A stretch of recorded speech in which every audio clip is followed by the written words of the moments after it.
Yeah, my final, excuse me, my final college football thoughts revolve around the rumors happening this week with Jim Harbaugh I at screwed up. I Michigan. should have threw the Harbaugh watch graphic back up. I have Yeah, it still. we're Yeah, back on we're Harbaugh watch. I believe we're yeah. back on Harbaugh watch mainly because his agent is throwing a lot of bullshit out there to possibly leverage Michigan into paying him a little more money than he was going to get because there's lots of rumors flying around suddenly. The first rumor I heard this week was an extension was being offered from University of Michigan to the charlatan that is Jim Harbaugh, a 5-year extension that would bring him to 2026. That includes this last year of his current contract. The rumors are saying his pay would be back down to like a median level of the Big Ten. He would not be one of the top paid coaches in the conference. They would move him. I don't know what that would be, a couple million instead of 6 or 7 million. It would also be a couple of easy buyouts if things turn south, which there already are turning south. So whatever leverage Jim had with his first contract, that is all gone due to his horrendous performance thus far. So it just makes me laugh that basically Michigan has nowhere else to turn. They have Jim Harbaugh, and then what do you do? What's their better option from this point forward? And they always want Michigan people, people with experience at Michigan, like who people can get upset with Harbaugh, but what's the better option? Who's out there? I haven't even heard like what they would do. It'd have to be most likely outside of the comfortable Michigan cocoon ecosystem. I don't know. So that puts Michigan in that position. It also is a lot of rumors out there for Jim might be wanting to delve back into the NFL, which I think you heard a couple things that I hadn't even heard this week. Yeah, there's three candidates for the Jets job rumored.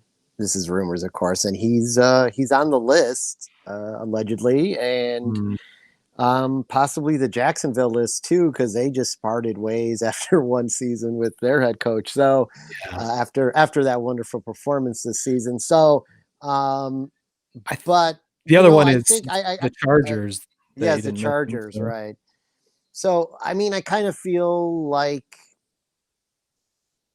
it's all a leverage game right now. You're not gonna until you see the actual interview confirmed. You're not gonna know if it's just saying, "All right, well, Michigan, if you don't want to, make a couple concessions in this next contract, then we're just gonna take our crew and go to the pros." Well, this So this is why I think it's all his agent just throwing rumors out there because you haven't seen anything. This is why he hasn't signed anything with Michigan because he's trying to leverage just any kind of NFL job into more money with Michigan. right, yeah, that's I think your hypothesis is sound, Smitty. Um, Where the he could be exposed again immediately in the NFL, where that if he doesn't win right away, he'd be jettisoned from that organization within 2 years. So if he can get a 5-year deal with Michigan, into 2026 even, I think he would jump at that. So that's why I think this is just his agent throwing shit out there to try and leverage a little more money out of the University of Michigan. It's curious this stuff is all coming out. He didn't sign an extension. He could have signed it months ago. But he wouldn't do it until Black Monday was yesterday, where all the coaches get fired. So it's just clear in my mind that this is process has been delayed and stall tactic by he and his agent, yeah, just to put it into this time frame where he can potentially leverage a little bit more money.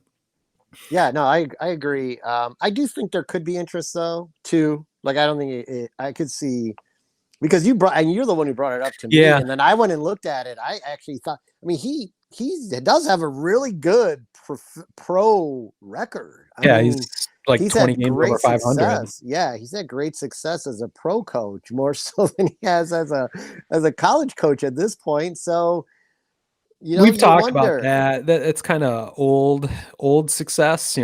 He's been at Michigan for this is his 6th year. So Yeah, it's LaRussa success. It's yeah, LaRussa success. now So that's nine not years. not to switch. Well, 9-6. You flip them over. They're the same number.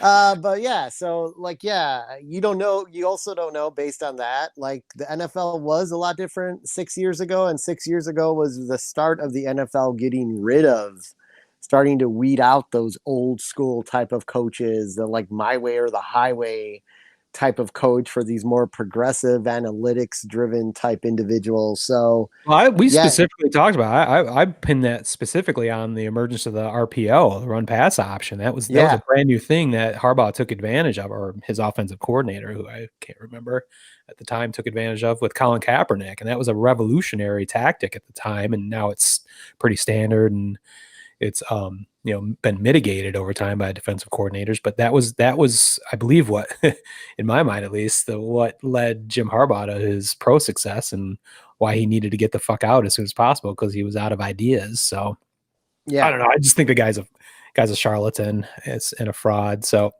anything that happens around him, I think is bullshit. So we'll see. I think we're going to have news. We'll have significant news about that this week, one way or the other, if there's an extension from Michigan or if he indeed has an interview or a job offer from a pro team. But somehow I doubt it.